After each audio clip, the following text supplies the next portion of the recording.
5 साल के बाद वो वापस अपनी दुनिया, अपने कमरे में लौटी थी। पहला कदम रखते यूं लगा, दिल की धड़कन रुक सी गई है।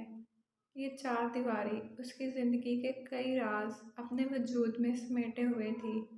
वो आहिस्ता से चलती कोने में पड़े मैट्रेस के पास आई। टेबल पर रखी उसकी किताबें, जायनमाज, तस्बीह और सफ़ेद चादर को उसने हौले से छुआ। ज़हन पर 5 साल पहले की यादों ने डेरे डालने शुरू कर दिए। कितनी छोटी सी हुआ करती थी उसकी ज़िंदगी, बस इन्हीं किताबों से शुरू होकर इन्हीं पर ख़त्म हो जाया करती थी। वो हल्के से मुस्कुराकर मैट्रेस पर लेट गई। गहरी सांस लेकर आंखें बंद की तो एक भीनी सी खुशबू का एहसास हुआ, मगर ये खुशबू पुरानी महक से अक्सर मुख्तलिफ थी। ये तो उस मोहब्बत की खुशबू थी, उस शख्स की महक थी जो कभी इस कमरे में आया भी नहीं था, मगर उसकी मोहब्बत ने उसके वजूद और उससे जुड़ी हर चीज़ को अपनी खुशबू से महका दिया था।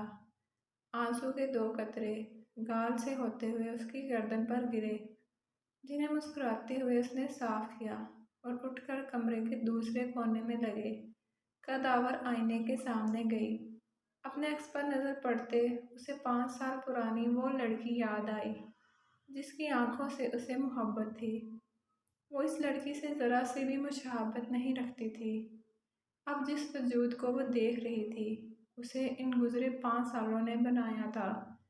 बहुत लंबा अरसा ज़िंदगी की तलखियाँ झेल कर वो आज लौटी थी।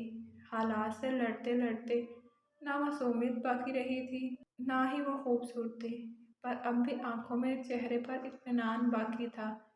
एक सुकून बख्श इत्मीनान जिसके साथ एक शख्स का अक्स मौजूद था, और अब हमेशा उसे यही शख्स दिखने वाला था।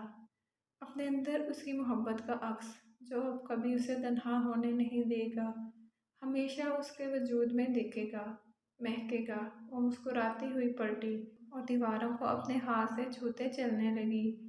5 सालों के दर्दनाक मंजर जहन में चलने लगे। हर लम्हा, हर दर्द, तकलीफ, मुश्किल, गलती, नादानी, पागलपन, सब कुछ किसी भयानक ख्वाब की तरह उसे जकड़ने लगा। लम्हे गुजरते गए, कमरे की दीवारें ख़त्म होने लगी। हाथ फेरते फेरते वो खिड़की तक आई। जहन आखिरी लम्हों में एक चेहरे पर रुक गया। उसने खिड़की से झांकते चांद को देखा और आंखें बंद किए बस इस शख्स के चेहरे पर नज़रें जमा दी। 5 सालों में वो उसकी सारी ज़िंदगी बदल चुकी थी। उसका सब कुछ छिन चुका था। वो ऐसी जहन्नम से आज़ाद होकर आई थी, जिसने उसे अंदर बाहर से जलाकर रख दिया था। वो बहुत कुछ सीख चुकी थी। दुनिया के लिए वो एक समझदार लड़की थी, जिसके आसपास हर शख्स उससे खुश था, क्योंकि वो दूसरों को खुश रखना, उनका माँ की तरह ख्याल रखना जानती थी। पर इसे खुश रखने वाला कहीं खो गया था, जिसके लिए वो नासमझ पागल थी, जिसकी ज़ात से वो खुश हुआ करती थी। वो अपनी मोहब्बत के शहर में इसे जकड़ कर कहीं दूर जा चुका था।